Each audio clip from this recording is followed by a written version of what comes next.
Hey there, welcome to the garden. So today I am out here to do a little bit of planting, actually, of garlic and onions.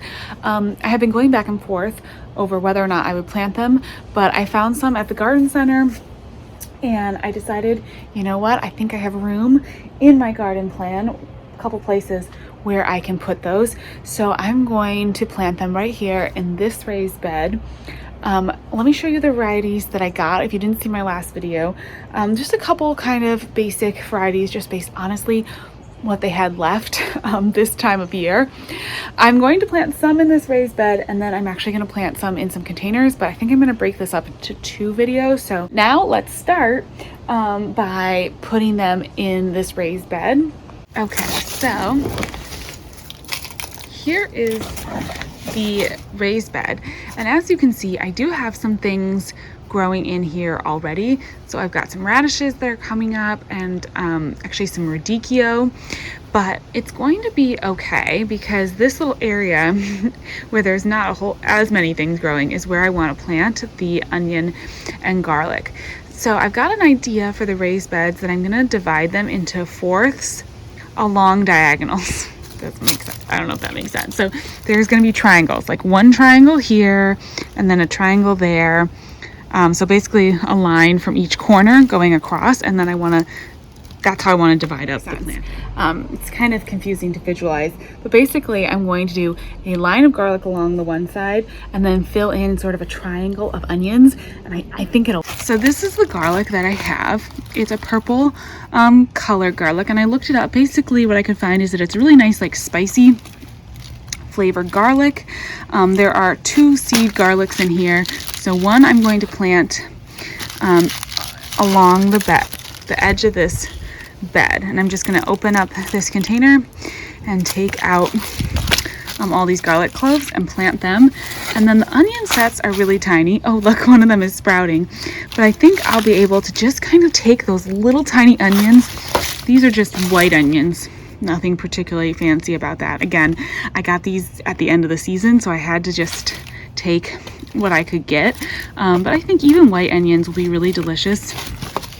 Homegrown onions, and these are nice tiny sets. So I'm going to take them in here and just kind of work my way in and around the little seedlings that I've got, and kind of try to fill the bed in. Hopefully the soil isn't too compact. There's some roots that are in here from the pepper plants that I had this season, and typically I would pull all the root system out before I started planting. Like before I started the spring planting, I would remove the old plants. But when you add plans and change plans last minute, this is what happens sometimes. So there are still the root systems of the pepper plants. Will that cause an issue for the onions as they get growing during the season? I'm not sure. I know it's definitely not ideal because we do, want to have a loftier kind of soil for these to grow in and everything, but I'm just going to make the best of it because that's basically what we've got. And this is the one bed where I'm going to have room to plant these things. So going to try to make it work. I love interplanting, planting really densely and planting throughout the year. It's really how I operate my garden, and I love that. But sometimes I get myself in situations where like this, where it's a little tricky because we've got so many different things all kind of growing at once. So sometimes it can be a little complicated, but I think it'll be okay. And then as far as the radicchio, the radishes, all of that goes, those will be long harvested and long done by the time that these onion sets or the garlic is maturing or anything like that, because these won't really mature till the summer. So I did need to think about my garden plan for my summer garden. I'm gonna have these guys growing in there, well into probably June or July, I think. So I needed to make sure that I could keep this space devoted to the onions and the garlic, and I will be able to, and that will work fine. So let me get them planted in, and then we'll talk a little bit about my plans for storage and using them and all of that kind of stuff, because that is definitely something you want to think about too when you're planting things like this.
Okay, so as far as my growing, preserving, and then eating plans go with these onion sets and garlic, I think it's always really important with these kind of crops to kind of think a little bit about what you want to do with that, because for me, I do not have a huge storage space. I don't have a big garden, and I also don't have just like, I don't know, I don't have an outbuilding or garage where I can easily, I do have a garage, but I don't have one where I can easily store, you know, all this food or really put up and preserve things the way maybe, you know, if you have a big farmhouse or kind of situation like that, you are able to do. So my plan with this is to kind of just eat them and harvest them when they're really fresh. So I will probably go ahead and come in here once they start to bulb up and start harvesting some. That way, even if some of them were planted a little close together, because I wasn't super precise when I planted these, as you can see, it'll be okay, because I'll come in, I'll harvest ones that I want to eat. Maybe I'll eat them a little bit smaller.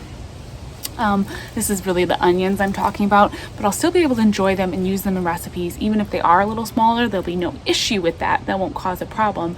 And it'll leave room for other ones to kind of grow up and take their place. And then with the garlic, I will let that grow up and be, you know, come to full maturity. But it really, as you could see, we're only, I mean, how many cloves were there? 5 or 6 in that head of garlic. So that's how many I'm going to be able to harvest. And you know, we use garlic pretty regularly in recipes, so I think I'm just basically going to like harvest it and eat it as I go next summer. That'll be the plan.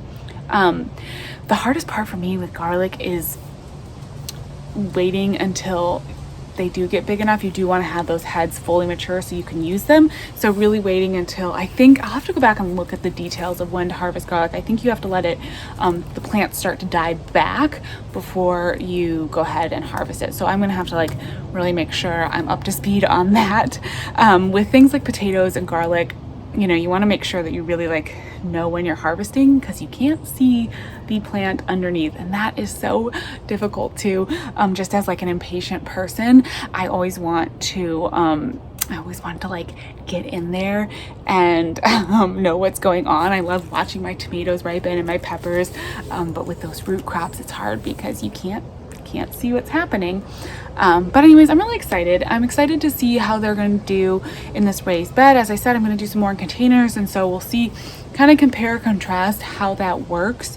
But it'll be kind of fun, and you know, it's definitely not like too late if you are able to find some sets. I think what they usually say is plant as soon as possible if you get it in the spring, and in the fall just as soon as possible, again allowing a little time to start before your first frost. So we may get a frost next week, so I may be pushing it a little bit, but our November and December tend to be pretty warm, so I think it'll give the plants a little bit of time to start going and you know, just get established and everything like that. But I think honestly, in most places, unless your ground is frozen, you can kind of plant these and get them started. At least that's what I've heard. I have not grown a ton of onions and garlic, but I've done it a couple times and always just planted it whenever. And in my zone 7A, it's been warm enough and it's been fine. So I'm gonna water these guys in, put the row cover back on so that the squirrels hopefully don't dig in and destroy them. Typically, onions and garlic are not, you know, things that pests want to bother. And they do say, some people like really swear by planting like a rim of garlic around your bed, that helps to keep different like pests out of your bed. So I'll be kind of curious, we'll see. They are planted along the side of this bed, so in the spring when I take the row covers off, maybe they will actually help to protect the bed as well, which would be kind of a little added bonus. I'm tempted to throw a few along the edge of one of the other beds as well, just to sort of see what happens. And yeah, just kind of see if it works. But anyways, I'm gonna water it in, go about my day. Thank you so much for watching. I really appreciate you being here, and I'll talk to you in the next video. Bye-bye.